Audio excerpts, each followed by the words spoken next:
Good morning, good afternoon, good evening, and welcome to the McJeffrey 500, the podcast where I count down my 500, I can't read my own writing, 500 favorite films, and then make my friends watch them one movie at a time. My name is Jeff. It is February 3rd, 2015, and my co-host today, coming in loud and clear, is Scott. What say you, good sir? It's. All right. Here we go. We did the group one last week, so it was definitely an exercise in endurance. Yes, it was an exercise in improvisation. Indeed, because I think the thing that you don't realize when you endeavor to provide an ongoing commentary track to any sort of film or anything at all. I mean, whether it's play-by-play for sports, whether it's, if you're given a running dialogue and anything more than just describing what's happening right before you, it really is difficult streaming more than just, the occasional, smart one-liner. All that said, I think we did okay. We did adequately. I actually listened to it again. Didn't sync it with a movie, but I got through it, and that's the best thing I can say about it. I thought it was fine. And they'll only get better. Like all these podcasts. Each podcast is improvement on the previous podcast. I can already tell this is the best podcast yet. So this one right now? Yeah, don't mess it up, Scott. No pressure. We got a good thing going right now. All right. So anyway, all right, I just blew it. Yeah. Worst podcast ever. But no, we're gonna rebound. It's fine. This is the section of the podcast where we talk about what we've seen last week. Or last 7 days, which equates to a week. Would you like to go first, or shall I? Mine was a little more than a week. Oh, that's fine. As far as seeing something cinematically, I went and saw Whiplash. The J.K. Simmons Teacher from Hell with young Reed Richards, ably played by. Oh, God, I cannot think of his name. That's okay. Neither can I. His dad is Paul Reiser, though. So yes. Paul Reiser's in it. The future Reed Richards in Sony's new Fantastic Four movie is the protagonist of this film, in which... I mean, basically when I walked into it, I was expecting it to be the front half of Full Metal Jacket.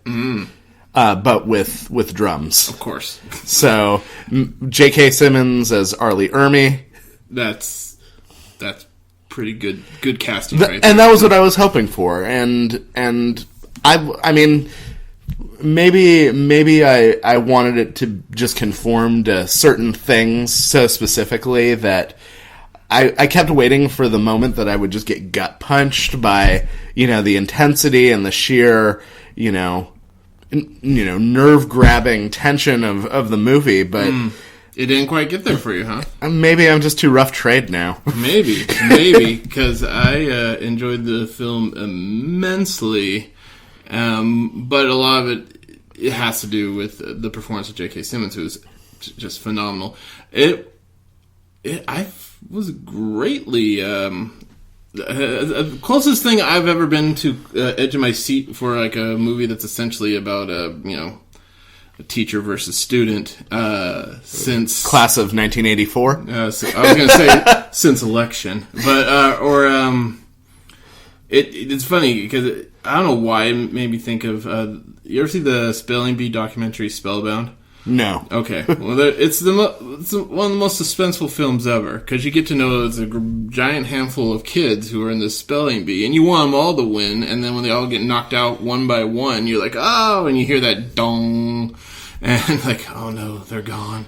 It's like the equivalent of the minor key telling you that something bad is about to happen. Exact attack. So I didn't go in this movie or Whiplash expecting that. I went in thinking it was, kids got a teacher who's mean, but is. Did you think it was going to be a triumph over adversity? I was expecting triumph over adversity, or that there would be some sort of redemption, and that there would be they would come together and they would understand each other, and there would be this great confluence of personalities and generations coming together over a mutual. No, that wasn't the movie at all. I just wanted a bro hug at the end, and I did not get my bro hug, but you got a lot that you didn't expect. I got stressed for this because essentially also the character is hardly likable, the lead, which that may be the one demerit I would say against the film is you admire his moxie, but you don't necessarily really like him. And I guess that adds to the layers because,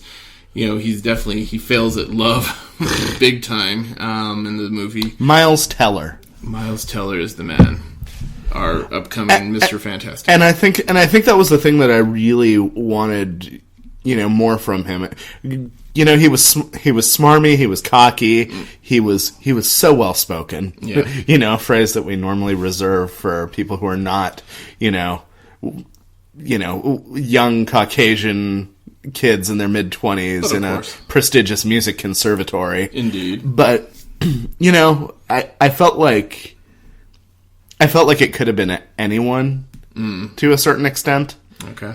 And maybe that's me not giving him enough credit for the job he did because, there were moments, assuming that he was, doing his own playing in the movie, which, so far as I know, he was. At some points, it's obvious he is. Apart from that, it was just kind of like, well, I felt like I wanted him to at least be, a pretty substantial side dish, because even though officially J.K. Simmons was the supporting character, it was J.K. Simmons' movie. Yeah. So he owned that in film, and I've been dying to see J.K. Simmons in a role like this, and because he's been my favorite character actor for. And he's been on the verge of being pigeonholed into certain roles, whether it was, him as J. Jonah Jameson in the Spider-Man movies, or a State Farm. Yeah, the State Farm guy, and or even like a father figure type. And so this is definitely going back to not Oz, because Oz is definitely a different type of character, but it's like ramped up, just complete, brilliant, but just he destroys people and doesn't lose sleep over it. I think if nothing else, the one thing that I did get from the movie was that I had flashbacks to being in legitimate concert band when I was in high school. And granted, at the time, like, it would have been like if that prestigious school was there and then all of a sudden they gutted the entire program and replaced it with spare parts. That was the year I came into high school band, so great timing. Like, my school had like nationally recognized jazz band and jazz choir. Yeah. And regularly featured in Downbeat magazine, stuff like that. And all of a sudden the teacher got offered a job at the most well-to-do of the public schools in San Jose's Unified High School District. And it's like basically because of that, pretty much overnight, it went from being filet mignon to being like ground beef at a Taco Bell. Oh, that's not even beef. And the thing that was even harder was that the woman who took over as band teacher the following year was the wife or ex-wife of the guy who was just there. Oh? So she had, Did he rub off on her? She had an expectation. That came out wrong. she had an expectation of a certain amount of performance, and we were not at all the caliber of talent that she expected or needed. But was she the type of caliber of teacher you guys needed? I don't know, because there was just so much acrimony between the two of us that it just ended up being two magnets with with the same poles facing each other, pushing each other away. That never works. And all of us just got so angry. And she was gone that following year, but it just reminded me, because she would get so angry at us. Like, if we hadn't, been, a lot of us, we had never had to do homework in music theory. And that was a big part of, what made these other bands so great, is that they were technically sound, and on top of it, they knew what they were doing, and they were good at what they did. We were not those people. We were not musicians. We were people who played instruments, which was great when that line came into the movie. That he was like, I'm sorry to all of you musicians, these schmucks over here, the drummers. That really hit home a bit. Yeah, that identified with. I see. So you liked the movie, but I thought it was an enjoyable movie. I thought it was worthwhile. If I had to see it again in the theater, I would probably only see it as like a matinee, not an early bird. I'd see it as a matinee, just of my personal satisfaction with the movie. Well, honestly, I wish that option was available, because I've been seeing all the Oscar nomination best pictures with my mom, and we're actually seeing Whiplash tomorrow. And the earliest time we can get into a theater is 9:30 at night. So it's really too bad that we're doing this today. Because Century Theaters have the whole deal where they offer all the movies for like $6 a day, or all day on Tuesday. Yeah, I mean, my mom can't sit through more than one movie at a time, yeah. So it would be a lost cause. Me, on the other hand, I could. I just meant that you could go see a movie for $6 anytime during the day. That's a good point. So it'll probably be during the day when we have to work. So, yeah. So, c'est la vie. Other than that, I'm trying to think what else I've seen. So you introduced me to this website called Flickchart, where basically you take. It presents you with a binary option of two movies, and you say which one you like more. It gives you a chance to offer comments, explaining your choice. Sure. Most people just reiterate what their choice was. I actually, when I'm commenting in there, I give an explanation, because I have diarrhea of the mouth, as evidenced by this moment right now. No, but I started noticing, because it gives you a lot of cool demographic information, and not only keeps track of like all the movies you've ever seen and ranks them for you, but in addition, it'll break it down by decade. It'll break it down by how many movies you've seen, Absolutely. How much time you've spent watching these movies. And I started noticing, like, maybe about a month ago, that people had movies on there from like the 1800s, yes, and the 1900s, and I was like, how is that even possible? Like, where are people seeing these? These aren't necessarily movies so much as they're, like, short films. Like Thomas Edison's Two Guys Dancing. Kinetoscopes, wax cylinders that have been converted into, YouTube videos. Yeah. But some of them have actually been pretty interesting. Like, there's a lot of the works of Georges Méliès. Oh, those are who I think a lot of people became familiar with through Hugo. Yeah. The movie that came out a few years ago that was just a love letter to the silent movie era and vaudeville style movies. Indeed. Going back and watching a lot of the works that he did, because he had just hundreds of them. Like, everything from, a lot of them ended up coming across almost like bad magic shows. Yeah. But some of them were really, really good, and I really enjoyed those. And then also there's the Lumiere brothers. There's, I forget what the guy's name is. It was like Federico Zeta or something like that. And some of them are just like really great slapstick. And I don't think I could watch like a lot of, long form silent movies, like a full length Charlie Chaplin or Buster Keaton movie. You may have to. I may have to through this. But for these, being able to just, pop one on YouTube, watch about like 3 to 10 minutes, just sit right there. It's like watching like an old Looney Tunes cartoon. It's enjoyable. So yeah, I've no doubt, and I've seen a few, but I still can't bring. Even if I've seen it, and if it actually shows up on Flickchart, I cannot bring myself to add it, because it's by definition. You feel like it's cheating? Yeah, well, I mean, they have stuff like Charlie Brown Christmas, and I get trepidatious adding TV movies. So I mean, usually I go by if it's under 60 minutes. It better have some pretty significant real estate in the pantheon of cinema to to make your chart. Exactly. That's, like Bambi's 69 minutes. That's barely a movie, but it's Bambi. So I mean, I feel a little guilty. Like, I've added, 50 movies in the last, month or so to my flick chart. And they're all 3 minutes long. But that's the thing.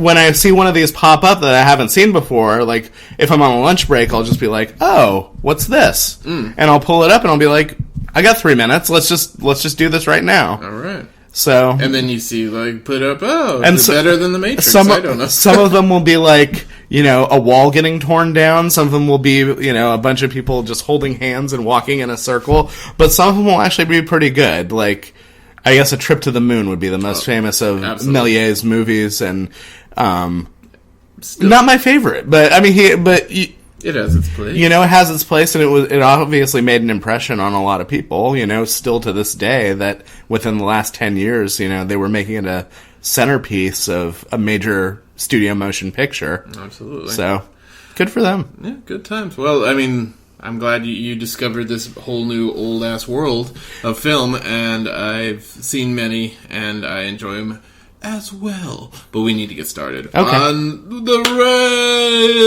revelation. I don't know if that's the right word. We're gonna reveal what we're about to watch. I got no. So this movie's too hot for Netflix, apparently. Ooh. Not available. I actually had to buy this movie. Did you find it through the spicy personals at the back of the Sacramento News and Review? Not going to confirm nor deny.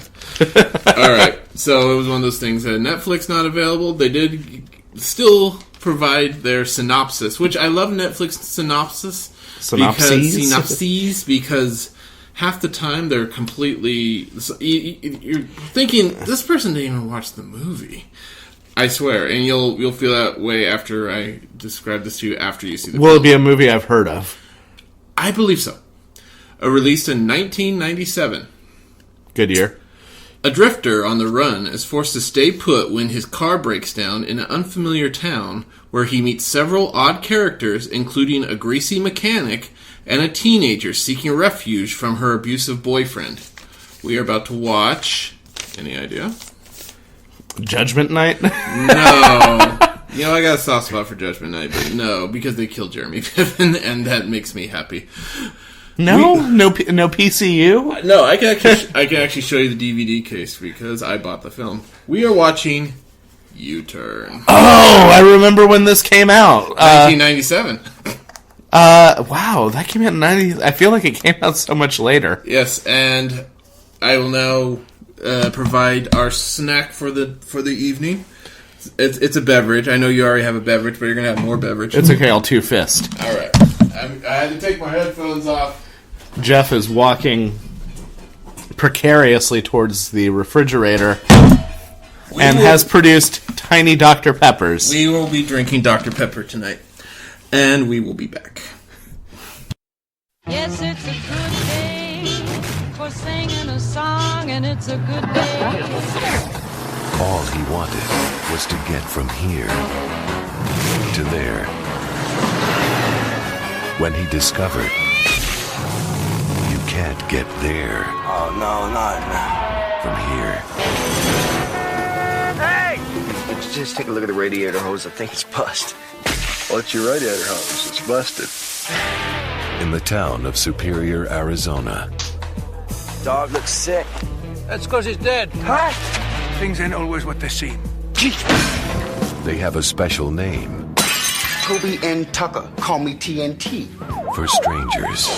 You ain't planning on staying around here, are you? In here, I made y'all hot and sweaty. Who are just passing through. Grace! Who the hell are you? I'm her husband. It's roadkill. Oh, hey, bud. What happened to my car? I don't know, but it's the reason that I'm living here, and you're just passing through. You're not still upset over that little love tap, are you? Can't live with him, can't live without him. Can't live with him, can't shoot him. Would you? Would I what? Would you kill her? There's money. Please do it for me, Bobby. This car ain't going nowhere till I get money. Kill her. Kill him. You think you can take the money and dump me? What? We love each other. We're gonna run off, and I'm gonna have his love child. Is everybody in this town on drugs? I don't think you understand. I have to get out of here. You got any requests? Sean Penn, Is everybody crazy in this crazy town? Jennifer Lopez, Tighter, I won't break. Nick Nolte, Madam's got no ethics. He's a free man. Powers Booth, Kind of peculiar how things happen. Claire Danes, I'm gonna be 18 in 2 years. Joaquin Phoenix, I'm just like Dynamite Boy, and when I go off, somebody gets hurt. Fine. and Billy Bob Thornton, Think bad, then bad's what you get. an Oliver Stone movie. 40,000 people die every day. How come you're not one of them? U-Turn. How come Patsy Cline don't put out no more new records? Because she's dead. Don't that make you sad? I've had time to get over it. And we're back. We just finished U-Turn. Thank you for sticking around, I guess. Whatever. Anyway. It was the length of a movie trailer. Indeed. But it felt longer to us. Before I ask Scott's impressions on the film, I just want to give a synopsis since Netflix completely dropped the ball on that. We're not going to get into why. We tried that already, and the thing stopped recording. Well, I don't think basically, Netflix failed in its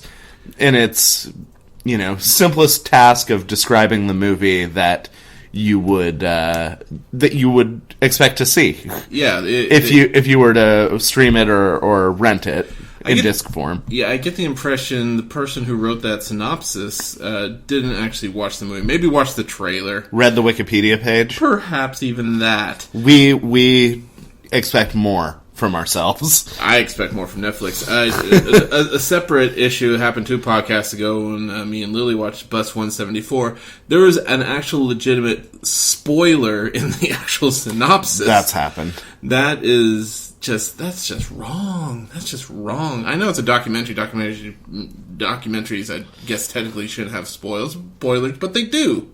They do. This one did. And I'm glad I didn't read the full synopsis to her, because when the twist, or I guess when the tragedy happens, she's not waiting for it. So it's Netflix. You need to hire me to write your crap. I'll actually watch the movies, but it will come at a price. Anyway, the actual synopsis of the film, to the best of my ability, goes as such. All right, Sean Penn plays Bobby. Bobby is driving from, he's driving to Vegas to deliver a debt that he owes to some Russian mafia types. I didn't get the impression that all of them were necessarily Russian. I knew that one of them was. I believe the long-haired, the guy, the main mobster dude, I believe it was Russian, and his lackey was Russian. I get that impression. Immaterial. Very true. Very true. But, they spoke with accents and they were angry, like a lot of Russians I know. But great mechanics. I digress. So, basically, he's driving to Vegas to deliver this debt, because he doesn't want to lose more fingers. He already lost 2. He blows a radiator hose? Or he basically blows a hose. Mm-hmm. And he has to pull off into the town of Superior, Arizona. Although there are a few other names I was able to give to it throughout the movie. You gave many names. Many names indeed. Superior, obviously an ironic name for this city, which is basically a town whose one horse left about 30 years before. A town that time forgot, essentially. So he takes to the mechanic. Mechanic is played by Billy Bob Thornton with about 50 extra pounds on him than you're used to seeing. And misadventures abound. The one that should have been mentioned in the synopsis involves Jennifer Lopez as a femme fatale who essentially seduces Bobby, and she's married. Nick Nolte plays the husband. Husband finds out. Husband then takes Bobby to the side, asks if he'd be willing to kill her to get a hold of her insurance money. And then he gets fletched into the story, so to speak. And then eventually tides turn. Then Jennifer Lopez is basically offering a similar deal. And all the while he has the money, which ends up going into millions of pieces. So he's basically between a rock and a hard place, and just misadventures and bad luck, and it all ends in a very relatively bloody but ridiculous climax. It's a noir in broad daylight. Is how I look at it. It's southwestern United States noir. Oh, indeed. You know, it fits in the pantheon of great southwestern movies. As trying to think other ones that I like. Well, the film that this film reminds me of, I don't know if you're familiar with a film called Red Rock West, which had Nicolas Cage, and had a very, very similar story arc about this guy who can't get out of this town, and is hired to kill this guy's wife, but then she turns the table. So, so to speak, he ends up getting hired to kill him. So obviously, a facsimile. Whereas that movie, which I also like a great deal, is a lot more understated to this film, which is kind of just all over the place. And I kind of like it for that. I like it. It is able to... I mean, it definitely keeps going on one track. Like, you're following just one story, but you get all these different little bits and pieces that interlock. I mean, the whole movie follows Sean Penn's Bobby. Yes. And does a really good job of keeping its focus while at the same time giving you so many different tastes of things. When I brought up other southwestern United States movie, I mean, the one that kept coming up to me was one that came out a few years ago, but not a lot of people saw, which was Steve Buscemi's St. John of Las Vegas. Heard of it. Which is one that I think initially I had movie passes to go see and ended up missing it, but later checked it out when it was on Netflix. Very good. And, you know, there were a lot of similar themes in the movie. You know, obviously, anytime that you mention Las Vegas, luck comes into it, and luck played a really heavy part of U-turn as well. Yeah, various versions of luck. Because the character, Sean Penn's character, is alternately unlucky, but then gets lucky because he gets opportunities to, weasel out of his bad situations. But when you think he's kind of like in the home stretch, then it's like, 2 steps forward, 3 steps back.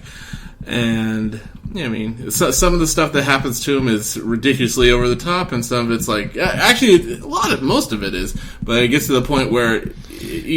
At times, it definitely felt like a Looney Tunes cartoon, for sure. Which also fits in with the theme of the American Southwest. Indeed. He gets beat and battered like a Wile E. Coyote. He looked like, He looked like either Wile E. Coyote or Yosemite Sam after a stick of dynamite goes off in his hand, or he's surrounded by roadrunners. Yeah, it was a little much at times, but it was so enjoyable. Yeah, and that, like I said, the appeal is just these characters, and they're all types, caricatures, if you will, but they all have their own, intricate personalities, and Bobby's a kind of a dick. And, when you see bad stuff happen to Bobby, you don't necessarily feel bad for the guy, because he kind of has it coming, but at the same time, I'm enough invested in the story that I want to see how this all ends. Is that typical of Oliver Stone protagonists? The unlikable protagonists? Yeah. Well, certainly something... probably the movie that's most akin of his to this would be Natural Born Killers. Mm-hmm. And I guess that would be the very definition of a protagonist who is pretty unlikable for a good reason. It's not even so much that it's an anti-hero, it's just that you don't like the guy.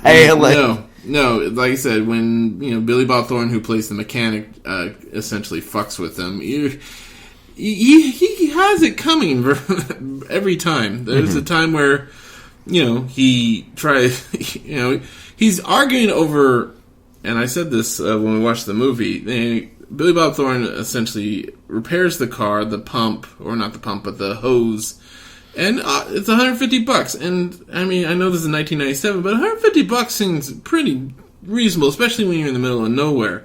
But he's just exasperated by that. And really, there was no forethought into, let me pay this ahead. Mm-hmm.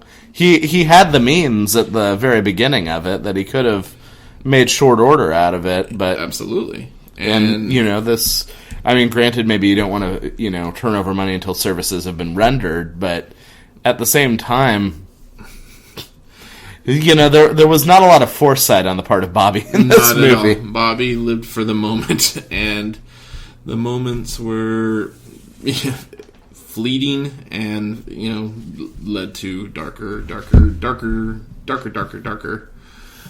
moments. All right, that was very deep.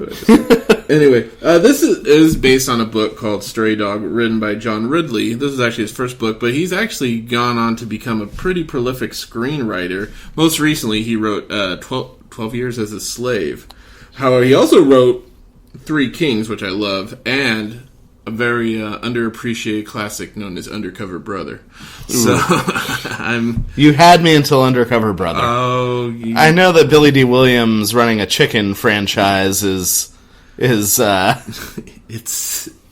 perfect. Has its allure, but well, if it helps any, the screenwriter is African American. So I don't know why I needed to throw that out there. Well, he wrote you went from an Undercover Brother to a 12 Years a Slave. So yeah, the man knows. Whatever. I'm going to stop talking for you. I don't know. For me, the movie reminded me, especially once some of the plot reveals came in at the end. Mm-hmm. It felt like a southwestern desert Chinatown. No, it really did, and I think that's what I liked so much about it, is that unlike Chinatown, this movie didn't really have a lot of the lulls that you get, because Chinatown is kind of a bloated, inflated, big Hollywood movie. Not to say that it's not superb in its own way, and that it's not a good or even a great film, but it drags. Okay, all right. I respect that opinion. One thing you could say about U-Turn that does not do is drags. It's very it keeps moving. It's definitely it keeps moving, and I think some of it is because of some of the camera tricks that Stone has kind of moved into there, messing with the speed of the shot, basically running things, with time lapse and, panning in and out, doing flashes of other things going on. It fit in with the setting of the movie. It fit in with the theme of the movie. Yeah, you definitely, felt the heat, and the thing with Oliver Stone is he was on such a hot streak, and for a lot of people, they consider this movie the beginning of The Turn. Because prior to this, he did Nixon, and prior to that was Natural Born Killers, and then of course you got JFK, Wall Street, Platoon, after this movie came Any Given Sunday, which I actually that was the hold on, don't help me, Al Pacino football movie. That is one and the same. And we go on to do Wall Street 2, World Trade Center, Savages, W. So he peaked basically probably a film prior to this one, but I find this movie completely. When he talked about making this movie, he said he essentially wanted to make a movie that the teenage version of himself would enjoy. And that makes perfect sense to me. It makes perfect sense to me because there were moments during it that I just felt... I realized that a lot of my understanding of the mythology and character of the American Southwest and Arizona in particular was informed by the Grand Canyon episode of the Brady Bunch. Okay. So... And I think there may have also been like a Punky Brewster episode in which, it seemed like, Well, that's you're referring to the Punky Brewster episode where she goes in the cave and fights giant spiders? Yes, that's the one. All right, little side note on that. let me talk about Punky. All right, my sister was obsessed with that show. And I didn't mind it. I always felt a kinship to Soleil Moonfry because we had the same birthday. And she was a couple of years older than me. And you both had breast reduction. No. I need breast reduction. Oh, man. Yeah. So you felt a kinship. Yeah, there's a certain... I mean, I didn't mind watching... My sister would tape them, watch them over and over again. Anyways... You had to compromise. It couldn't all be He-Man and G.I. Joe. You had to also... I was all about the A-Team around that time. Oh. But I didn't really enjoy the... I just wanted to watch the fight scenes, and I wanted to look at Mr. T, because he was my hero. Mm-hmm. But as far as the episode, which is called The Perils of Punky, they're camping, and they were in the desert, right? They were somewhere. Well, they're cave adjacent. Yeah, there's some. Well, they hit some mystical Native American, what have you, but then they start disappearing one by one. And at one point, they all like return in grotesque forms of heads popping out of holes in the walls. And I just remember the face of Alan saying, "Punky!" with a big monster voice. And that shit scared me to the point where I could never watch it again. It just... I don't know if it's the voice or the really bad just horror makeup that just made me even look creepier than he had any right to look. But and then, Brandon turns into a dinosaur bone dog, which all of a sudden grows 5 times the size. Margot turns into a witch. Sherry, it's another head in a wall. I mean, why do I remember any of this? You have brought back so many images of that episode to me that I had long since forgotten. But yes, it was absolutely terrifying. But because that scared you away after that, think of all the other great episodes that you missed. Like, Sherry learning that... You don't play hide and seek in a fridge? You read my mind. Also, when... Very special episode when the Challenger blew up. Oh, I remember that one. How about the one where one of the boys joined? I don't think it was Alan. Who was the other boy that they were friends with? Oh, I don't know. She was friends with the teacher. She was friends. Anyway, one of them joins a street gang, and the teacher has to get into a knife fight. Oh wow! That one was pretty incredible. That might have been a 2-parter. I remember the 2-part where Punky runs away and kind of makes friends with kind of an older streetwise, and maybe we're thinking of the same episode. Possibly, she said, when he approached her, said, "They don't touch me. I know karate." He said, "That's karate. I know that too." It's because Punky's hardcore. Anyway, so she's from the streets. She is literally from the... Well, she is from the supermarket. And of course, trained by George Gaines. Who's still alive. I just checked that. I know, it's amazing. It's every time they tease that there might be a 7th Police Academy movie. I don't know. I hope upon hope that I'll hear him, Mahoney.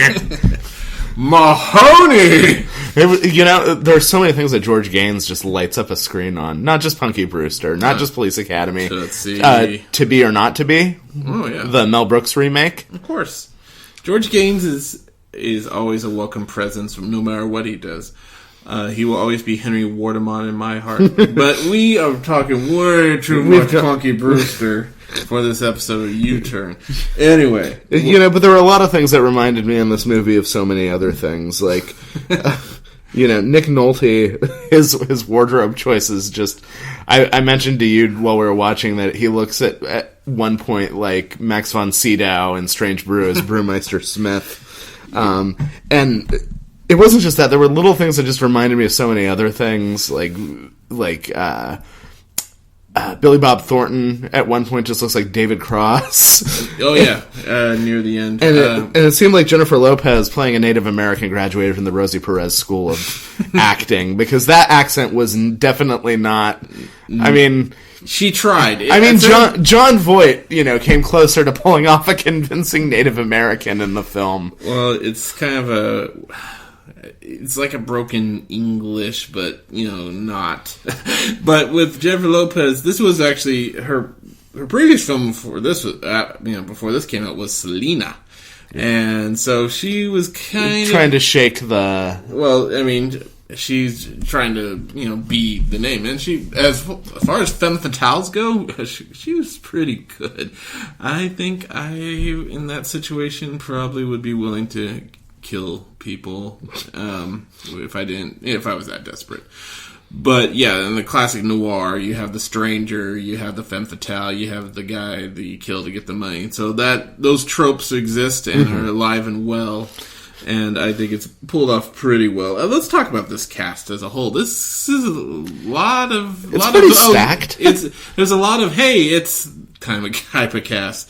I mean, you have Sean Penn, who actually, Oliver Stone wanted certain other people for this movie that he didn't get. He originally wanted Tom Cruise in the role of the Sean Penn. Tom Cruise turned it down. Then he wanted Sean Penn, but Sean Penn's schedule didn't allow him. And then he got the person who I could totally see in the role, Bill Paxton.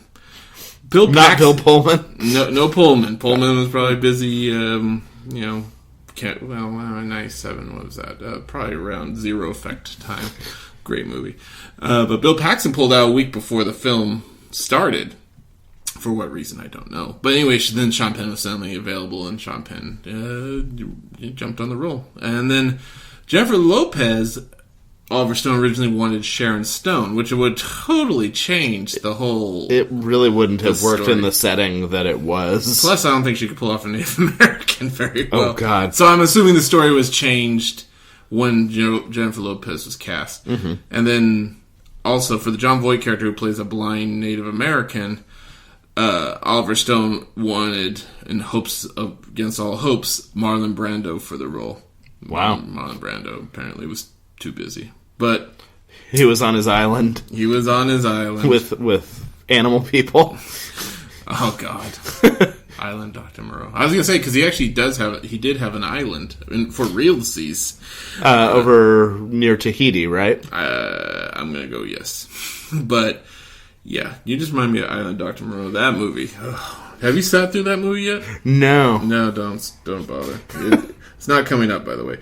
But I mean, even like small roles. You had Bo Hopkins and Brent Briscoe in a bar just sitting there talking about, You had Abraham Benrubi, who from Parker Lewis Can't Lose. Which is, again, what I was thinking of when I saw him. He's been in other stuff since. Oh, for sure. He was also on ER for a great while. He was in there. Powers Booth! The great Powers Booth played the sheriff. He had probably, the fourth biggest role. He had Claire Danes and Joaquin Phoenix playing the aforementioned...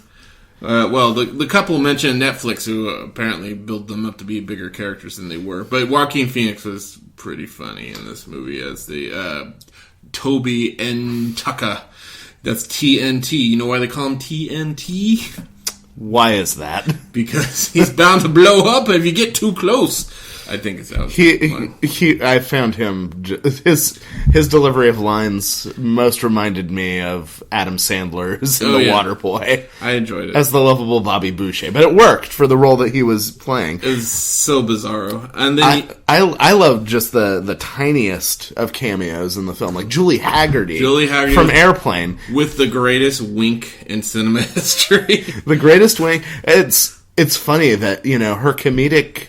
timing has not, skipped a beat since Airplane 2, the sequel. No, it was always and like Laurie Metcalf has a small role as an exasperated, bus station chicken employee. And then of course we have Liv Tyler with the most what the F cameo, essentially playing a person in line for a ticket who fails at getting said ticket. It's definitely the kind of movie that you can just stargaze. You can really get lost in the cast. You can get lost in the story. You can just get lost in the moment. I mean, another movie it kind of reminded me of in the sense that it did so much with such a limited cast was The Last Picture Show too. In that, you have so much back and forth. You have so many,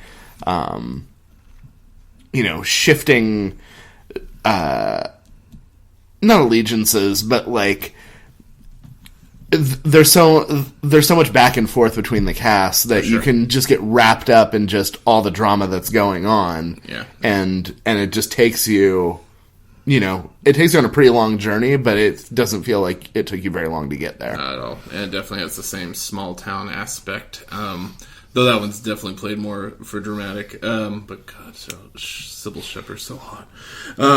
Okay, enough. I will criticize the movie for sometimes going with the cliche, perhaps a little too often. One that I know bothered you was the scene where they're just showering themselves in dollar bills and inevitably rolling around in them. I don't get that. I don't understand. All right.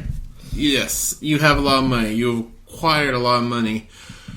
So we take said money, throw it in the air, roll on top of it. Is this something that I swear this is only something people in movies enjoy doing? It's not just people in movies. I had a roommate who we were moving out of the last place I lived before my current place, and he would usually pay me for bills.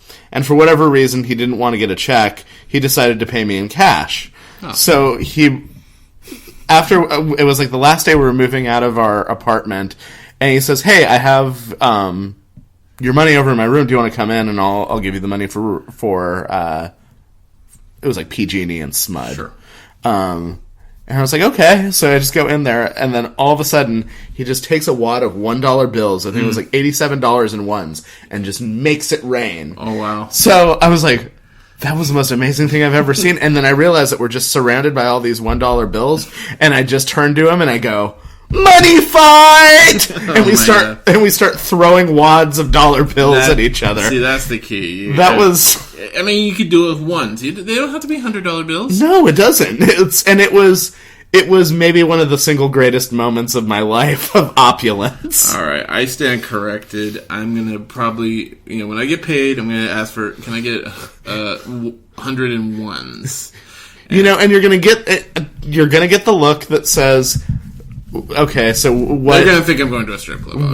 What place in an industrial district are you gonna be spending all of this? Well, let them think that. But I'm gonna make it rain. Make it rain. I mean, I guess now I feel like it's something I have to do at least once. So, anyways, as far as this movie goes, did terribly at the box office. It made under $7 million.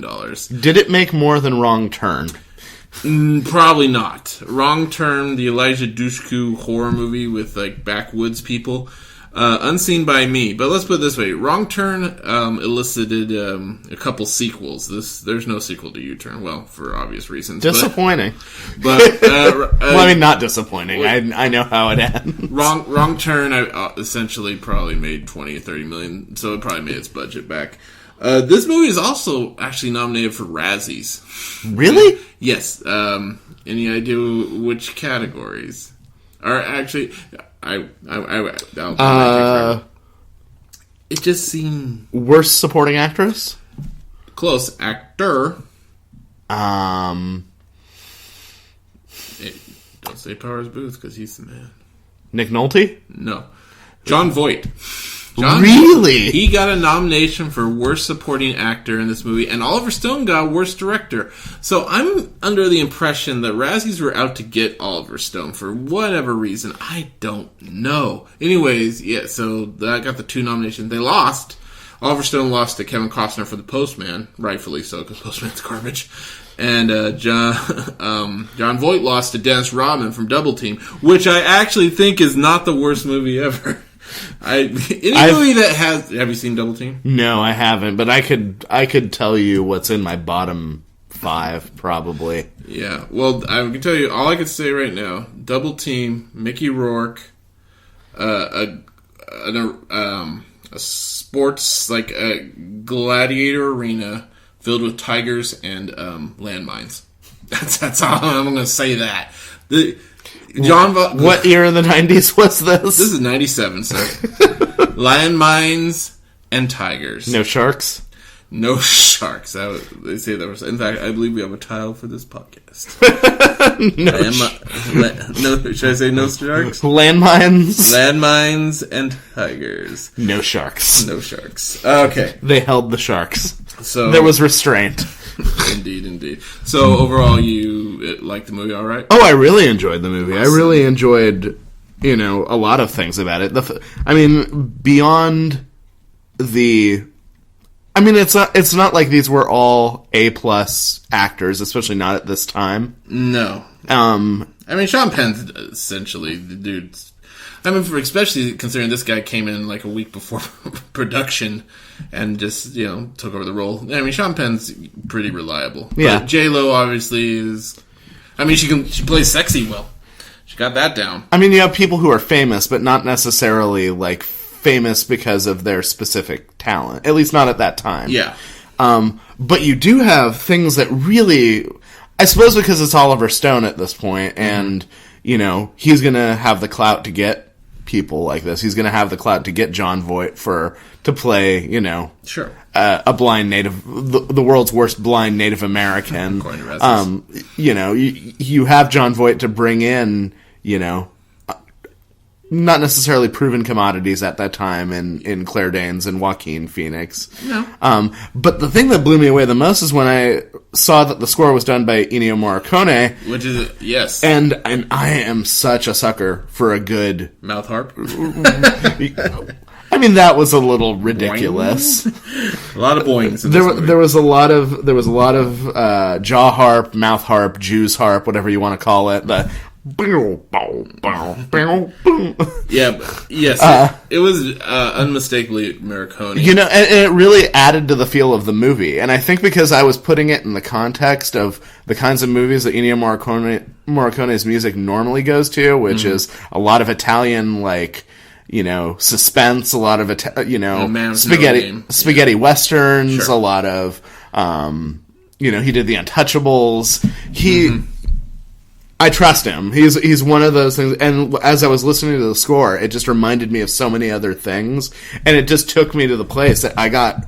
If I wasn't getting lost in the story, if I wasn't getting lost in, you know, the background scenery, the actors, I was getting lost in the music for absolute certain. Yeah. I was absolutely lost in it. And I don't know, for me, a lot of the cinematic experience is an escape. And that was a perfect escape movie for me. Excellent. I'm glad you enjoyed it. It is the 495th greatest film of all time. Probably higher for me. All right. But I like terrible movies. So. All right, we're going to leave it at that. All right, so we'll wrap this up for today. Music provided... let's start over. We'll wrap it up today. Theme music provided by Austin Graham. If you want to hear more, go to his Facebook, his SoundCloud, or his YouTube. Just put in Austin, Oz Graham. That is Austin like the city, Oz like the wizard, Graham like the cracker. Also, special thanks goes out to engineer Travis. Without him, you wouldn't be hearing this. Let's just say that. We will leave you... I can't resist. We're going to leave you with Ween. Ween with their country classic, Piss Up a Rope. So for me and for Scott... until next time, you slimy bastards, I bid you